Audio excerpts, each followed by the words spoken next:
Hello students and welcome to lesson 1.8.3 American English Lessons with Maestro Sersea, and it says here welcome to year 1 week 8 lesson 1.8.3. Today we will work on your English conversation and reading skills. We begin dialogues 22 to 24 from our English course American English Conversations 1. Designed for beginners, these dialogues help English learners improve their comprehension and communication skills.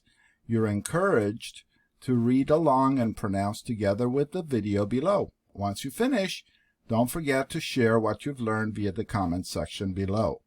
So we have part 1. Directions. Read the dialogues below in English, then translate them and read them in your primary language. So first we read them in English, and then you translate them by clicking on one of these flags. And so let's read these. Dialogue 22, having things done. Excuse me, I wonder if you can help me. Sure, what is it? I want to have my hair cut, but I can't find a barber shop. I know where one is.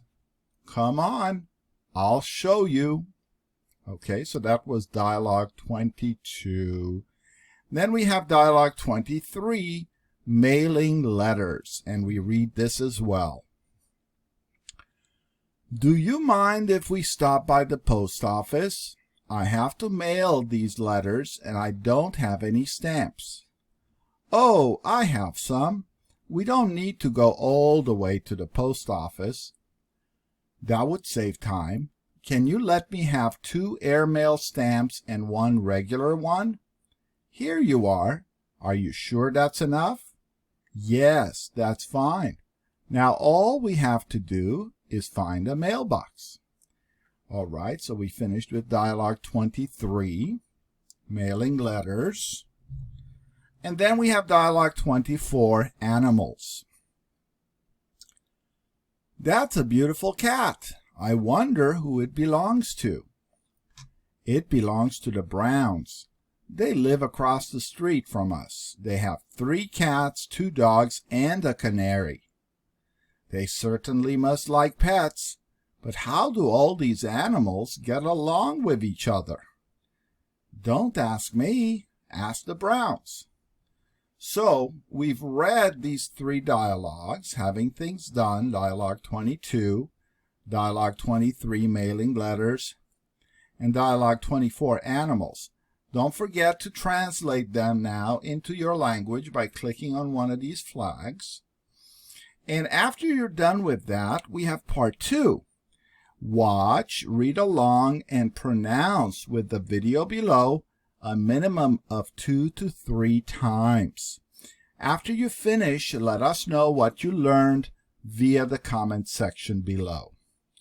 So with this one, not only do you improve your reading and listening skills, but you also improve your pronunciation. And this will really help you. So make sure you do that. After you're done watching this video 2 or 3 times, come back to the bottom here, leave a reply, let us know what you learned, put your name and your email, and only I will see your email, nobody else will see your email address. And don't forget, you don't need to do a website. Okay, just your name and your email, and write a comment letting us know what you learned. Thank you very much, and I really look forward to you improving your English with lesson 1.8.3. Do your best. Thank you.